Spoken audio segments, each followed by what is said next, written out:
Look, I think it goes without saying that Mark Latham is one of those rare political beasts who says it as it is. If you go to the ADH website, adh.tv, and click on columnists, you'll find an outstanding piece by Mark Latham in relation to the recent election. I'll shortly have something to say about the role of the media. I made mention last week that few of them got it right, and you've got to wonder why. And as you know, I told you on the Thursday before the election that Scott Morrison couldn't win and that I believed Albanese would get the 8 seats needed to govern. But as Mark Latham writes, quote, despite the failure of the major parties to address the important issues facing the nation, the mainstream media were as wedded to the major political parties as ever, unquote. Mark joins me because I also want to raise with him not only this issue, but dishonesty over the teacher shortage in New South Wales within the New South Wales Education Department. But firstly, the election. Mark, how come the media again have failed to identify the public mood?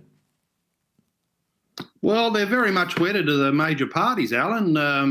For those of us who've been in Canberra over the years, the major parties feed their stories into certain media outlets who run them, so you get a symbiotic relationship there. They rely on each other. It's a scratch my back, I'll scratch your back situation, and they can't see beyond the failings of the major parties. It was a remarkable election campaign because in terms of budget repair, productivity, school reform, national security, a whole range of issues that are of paramount importance to the country's future, the two major parties, Albanese and Morrison, didn't put up viable, detailed solutions.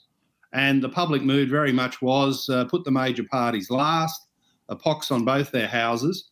But this wasn't reflected in the mainstream media, where certain outlets stuck with the Labor Party. We know who they are. Certain outlets stuck with the Liberal Party. They're also as clearly identified. And the media missed the message that the public was giving. Coming to your party, they wanted a logical alternative. Coming to your party, it always fascinates me that at every turn in between elections, the media want to use you and Pauline Hanson because the public love what you say, and then come election time, they ignore you.